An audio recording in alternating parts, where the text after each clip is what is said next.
Good afternoon, I'm Herman Green with the midday news for this Friday, October 16. A special welcome if you're watching on onespotmedia.com. Deputy Prime Minister Dr. Horace Chang has signaled that local government elections, which are due next month, will not be held at that time. Dr. Chang says there are too many factors against holding the polls now. He told our news center that the population is not in the mood for another election mere weeks after the Holness administration was returned to office, and that the country is still grappling with the effects of the COVID-19 pandemic. The population would react very badly if we A, spend that kind of money for an election, which they don't say is absolutely necessary right now, and B, beside the money, the mood of the population is that they're not into that. They were quite supportive of an election, despite of some commentators otherwise of hanging it and getting out of the way, because they know we needed a general election. Nobody wanted to go beyond the constitutional time, so the mood was have the election and get over it, and that's where the mind is now. What they're saying is get on with government first, because that's what you're elected to do. The expectations are pretty high among the expectation is a level of credibility we have to preserve and protect. And part of it, if we rush into an election now in the face of the challenge we have out there, it would be excessive, and I don't think the population would react very well.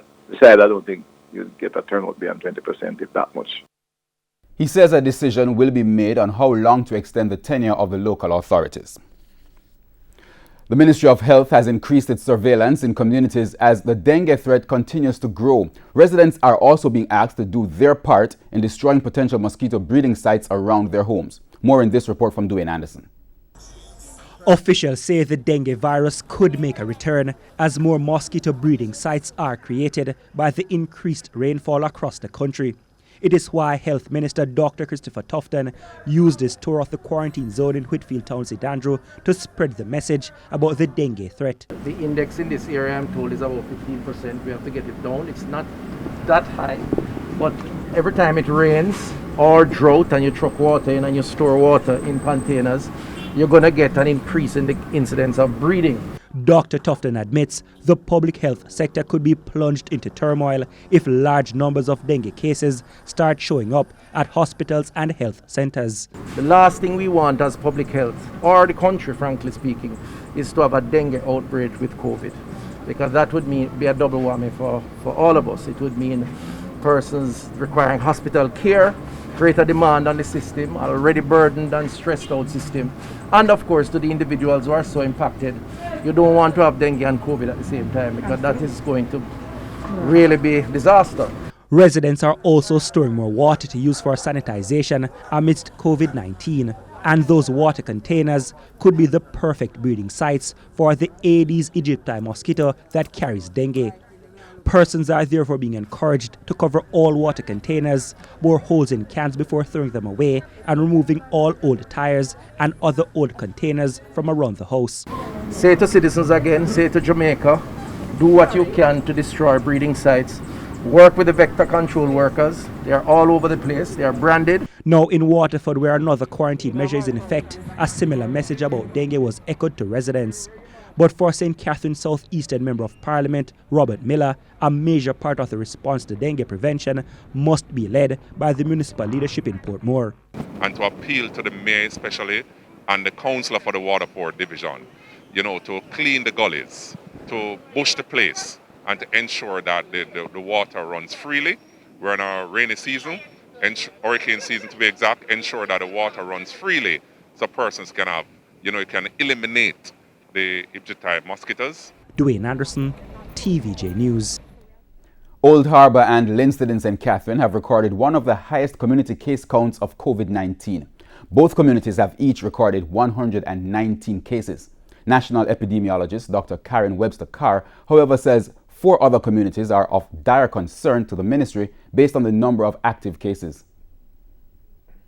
So we have Irwin, Bogue, then Raytown. But we also look at the number of cases that occurred in the last 2 weeks, and that plays a part too, because Raytown and Longsville Park have the same number of active cases per population, but it would be more concerning for Raytown that has 20 active cases versus 8 active cases. And the Health Ministry will today launch a program targeting the youth in a bid to combat the spread of COVID-19. At a press briefing last evening, it was revealed that some 1,582 young persons from 24 years and younger have tested positive for the virus. Health Minister Dr. Christopher Tufton says the youth are often super spreaders of the virus, and so they play a critical part in the response to curtail it. Ultimate expected outcome is to appoint a number of young leaders, up to 700 or thereabouts across the country at the parish level, and to provide ongoing updates to them and appropriate recognition for them to become part of the overall COVID response. And 37 staff members at the country's correctional facilities have tested positive for COVID-19. Minister without portfolio in the National Security Minister, Matthew Samuda, says 128 staff members were tested for the virus. 7 test results are pending. Mr. Samuda says 24 inmates have also contracted the highly contagious respiratory illness. And 11 of these 24 cases are indeed recovered. For the other cases, and certainly in every single case, we've done proper contact tracing. We've closed down blocks and lockdown movement where we've needed to. We've depended very heavily on our own SMO and on the public health departments, depending on where the facilities are. And I think the team has done a very good job. Now, important also to note, in expectation of the fact that though we hoped COVID wouldn't enter our facilities, we had allocated significant time and investment to improving the capacity of the internal hospitals within our facilities. So our inmates are receiving care in line with best practices and in line with recommendations. And still on the coronavirus, Jamaica yesterday recorded 2 additional deaths from the virus, bringing the country's coronavirus death toll to 162. The deceased are a 61-year-old man from St. Anne and a 73-year-old man from St. Mary. Meanwhile, 1 death is under investigation. And the Health Ministry's data also revealed that Jamaica's coronavirus case count is now 8,132. There were 65 new cases of the respiratory illness yesterday. The ages range from 2 years to 80 years. And we don't take a break here on the Midday News, but stay with us. More stories when we return.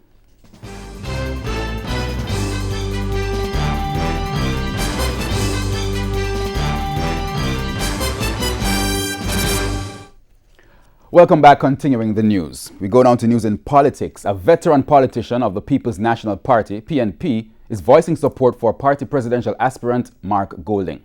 Mark Golding and Lisa Hanna are the 2 candidates so far for the leadership election on November 7. Speaking with TVJ News recently, former Member of Parliament for St. Andrews South, Dr. Omar Davies, indicated that he is throwing his support behind Mark Golding.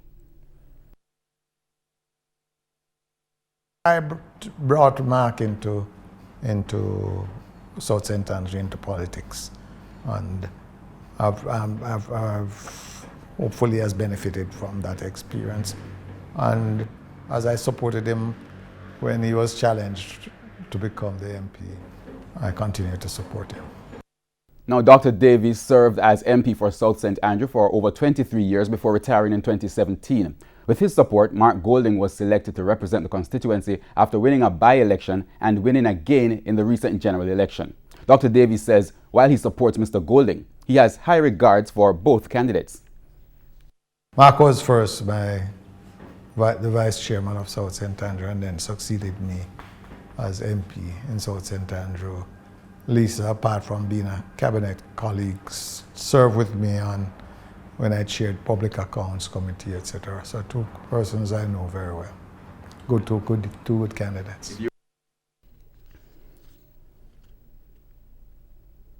Former St. Anne Northwestern Member of Parliament, Dr. Dayton Campbell, has broken his silence since the People's National Party's bruising defeat in the September 3 general election.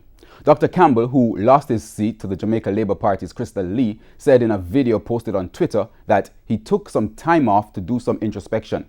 He explained that he has also been monitoring what's been happening or taking place in the party. Outside, looking on at the People's National Party, there are some things that are of concern. The obvious, palpable disunity within the party is something that needs to be addressed. The way in which we treat with each other, whether or not we can speak truth, and it is welcome. There's a space for it without us becoming mortal enemies. Now, Dr. Campbell also took the opportunity to apologize for the role he played in dividing the party. If I've ever been one of the individuals, and I suspect that I have been, that caused us to appear that way in the past, then as an adult, as a big man, I want to unreservedly offer my own apologies for any role that I would have played in doing so in the past. A family is this afternoon asking for the public's assistance locating a man who has been missing since last week, Friday. The appeal comes almost a week after he escaped from hospital while receiving medical treatment. The details in this report. We're asking you please to be on the lookout. If you see this man, just hold on to him or call the police. There's a desperate appeal for the public support in finding 47-year-old Rainford Donaldson, who disappeared 7 days ago. There has been an intense search for him since he evaded security personnel at the Kingston Public Hospital, where he was a patient. Family members say Mr. Donaldson was last seen in St. Mary with a breadfruit and wearing what appears to be clothes he received from the hospital. A lot of persons saw him, so we know for sure that it is him who they saw based on the information that they are giving us. But where he is at this present time, nobody knows. Mr. Donaldson was receiving medical treatment at the Kingston Public Hospital when he went missing. Mrs. Donaldson Williams is blaming the medical staff at KPH for her brother's escape. Yes, it was gross negligence. And not only that, they are saying that I was the last one who visited him and I must be the one who untied him. And that is not so. They don't want to take the blame. They don't want to take the blame that he was in their care, and none of the nurses saw when he passed, none of the security saw when he passed and leave the compound. Anyone with information about his whereabouts are being asked to contact family members at 876-462-4969, 119 or the nearest police station. Dwayne Anderson, TVJ News. We're going on to news overseas. This week, 21 states in the U.S. have hit their highest 7-day average of new COVID-19 cases since the pandemic began. That's just one of the signs that the virus will pose a significant threat through to the end of the year and into 2021. We have the details from the CNN. Health officials have repeatedly warned the U.S. about a second wave of COVID-19 as the country enters cold and flu season. Data from the past few days suggest those fears are well-founded. Fall weather usually brings colder temperatures, and that means more people are doing indoor activities, which is very high risk when it comes to virus transmission. At least 35 states have seen a rise in new cases this week over last. Only 3 have seen them fall. We've got to get these numbers down, and if this trend continues, our hospital capacity will be in jeopardy. More than 63,000 new cases were announced Thursday, a high not reached since August. I think for the short term, we have to hunker down. An influential model from the University of Washington School of Medicine predicts about 171,000 more COVID-19 related deaths in the U.S. by February 1st if behaviors don't change.